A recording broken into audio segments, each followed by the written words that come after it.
اعوذ باللہ من الشیطان الرجیم بسم اللہ الرحمن الرحیم۔ السلام علیکم۔ آج ایک نئی ویڈیو کے ساتھ آپ کی خدمت میں حاضر ہوں، ایک نئے اسلامی واقعات کے ساتھ۔ اللہ تعالیٰ آپ کو اپنے حفظ و امان میں رکھیں۔ آپ کی محبت کا شکریہ، آپ کے سبسکرائب کرنے کا شکریہ۔ پلیز میرے چینل کو شیئر کریں اور نیکسٹ لوگوں سے بھی سبسکرائب کرائیں تاکہ میں مزید اچھے واقعات آپ کے ساتھ شیئر کر سکوں اور مجھے اس چیز کی حوصلہ افزائی ملے تاکہ آپ لوگ مجھے کتنا پسند کر رہے ہیں۔ چلتے ہیں آج کے واقعے کی طرف۔ آج کا واقعہ بہت اعلیٰ شخصیت کے بارے میں ہے۔ حضرت علی کی شہادت۔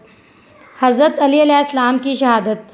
صفین کی سازشی فیصلہ حکمین کے بعد حضرت علی علیہ السلام اس نتیجے پر پہنچے کہ اب ایک فیصلہ کن حملہ کرنا چاہیے۔ چنانچہ آپ نے تیاری شروع فرما دی اور صفین و نہرون کے بعد بھی ہی آپ اس کی طرف متوجہ ہو گئے، یہاں تک کہ حملے کی تیاری مکمل ہو گئی۔ 10,000 فوج کا افسر امام حسین کو اور 10,000 فوج کا سردار قیس ابن سعد کو اور 10,000 کا ایوب انصاری کو مقرر کیا۔ ابن خلدون لکھتا ہے کہ فوج کی جو مکمل فہرست تیار ہوئی اس میں 40,000 آزمودہ کار، 17,000 رنگ روٹ اور 8,000 مزدور پیشہ شامل تھے، لیکن کوچ کا دن آنے سے پہلے ابن ملجم نے کام تمام کر دیا۔ اب امیر المومنین نے کوفہ کا رخ کیا اور معاویہ پر آخری ضرب لگانے کی تیاریاں کرنے لگے۔ 60,000 آراستہ ہو چکی تھیں اور یلغار شروع ہونے ہی والی تھی کہ خارجی عبد الرحمن ابن ملجم نے دغا بازی سے حملہ کر دیا۔ حضرت امیر المومنین شہید ہو گئے۔ ابن ملجم کی تلوار نے حضرت علی کا کام تمام نہیں کیا بلکہ پوری امت مسلمہ کو قتل کر ڈالا، تاریخ کا دھارا ہی بدل ڈالا۔ ابن ملجم کی تلوار نہ ہوتی تو خلافت منہاج نبوت پر استوار رہتی کہ پیغمبر اسلام نے پیشن گوئی فرمائی تھی کہ علی کی داڑھی سر کے خون سے رنگین ہوگی۔ کتاب مناقر مرتضوی کے صفحہ نمبر 288 میں حوالہ خدیقہ القائق حکیم الصناعی مرقوم ہے کہ امیر المومنین کے قتل کے انتظامات ابن ملجم کے ذریعہ اسے امیر معاویہ نے کیے تھے، جس کا اقرار خود ابن ملجم نے ان الفاظ میں کیا: میں نے معاویہ کے کہنے سے ایسا فعل کیا مگر افسوس کوئی فائدہ برآمد نہ ہوا۔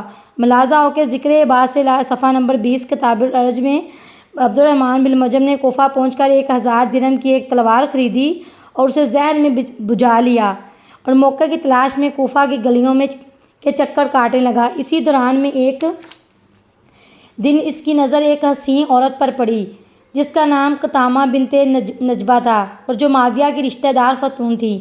ابن ملجم نے اس عورت کو بے دام غلام بن گیا اور اسی سے سلسلہ جنابائی شروع کی۔ بالآخر بات ٹھہری اور عقد کا فیصلہ ہو گیا۔ جب مہر کی گفتگو ہوئی تو اس نے کہا کہ 3,000 اشرفیاں اور حضرت علی کا سر لوں گی کیونکہ انہوں نے ساری اسلامی جنگوں میں میرے باپ اور بھائیوں کو قتل کر دیا ہے۔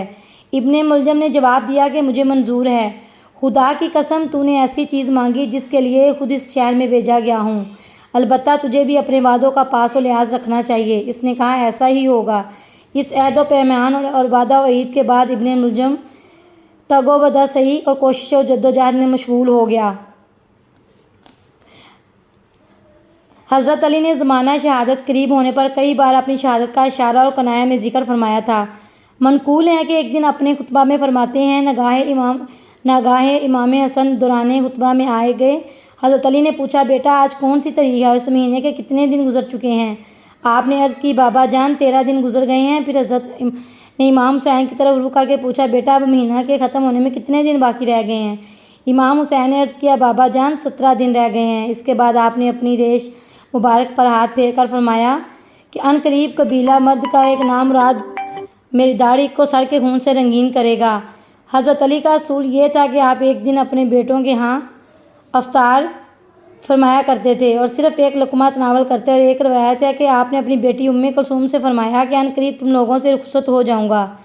یہ سن کر وہ رونے لگی۔ آپ نے فرمایا کہ موت سے کسی کو چھٹکارا نہیں بیٹی، میں نے آج رات کو خواب میں سرور عالم صلی اللہ علیہ وسلم کو دیکھا ہے کہ وہ میرے سر سے غبار صاف کر رہے ہیں اور فرماتے ہیں کہ تم تمام فرائض ادا کر چکے، اب میرے پاس آ جاؤ۔ جمہور مورخین کا اتفاق ہے کہ جس رات کی صبح آپ کو شہید ہوئے اس رات میں آپ سوئے نہیں۔ یہ رات آپ کی اس طرح گزری کہ آپ تھوڑی دیر کے بعد مصلے سے اٹھ کر صحن خانے میں آتے اور آسمان کی طرف دیکھ کر فرماتے کہ میرے آقا سرور کائنات نے سچ فرمایا کہ میں شہید کیا جاؤں گا۔ لکھا ہے کہ جب نماز صبح کے ارادے سے باہر نکلے تو خانہ سیخر خانہ میں بطخوں نے دامن تھام لیا اور شور مچانے لگی۔ کسی نے روکا تو آپ نے فرمایا مت روکو، یہ مجھے پر نوحہ کر رہی ہیں۔ پھر آپ دولت اسراء سے برآمد ہو کر داخل مسجد کوفہ ہوئے اور گلستان اذان پر جا کر اذان کہنے لگے۔ اس کے بعد نماز میں مشغول ہو گئے۔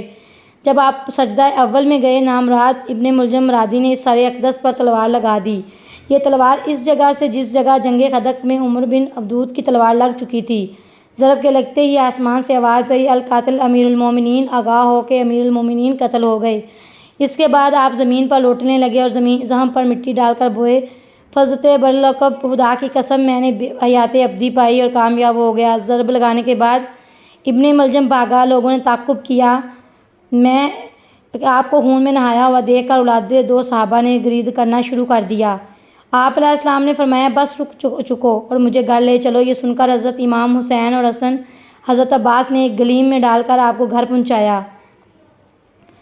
گھر پہنچ کر آپ نے سب کو صبح مخاطب کیا اور فرمایا کہ تو گواہ رہنا کہ میں نے بھی کبھی نماز قضا نہیں کی اور خدا اور رسول کی کوئی مخالفت مجھ سے نہیں ہوئی کہ آپ کو ایسی زہر بھیجی ہوئی تلوار سے ضم کیا گیا کہ سارے اہل مصر کے لیے کافی تھا۔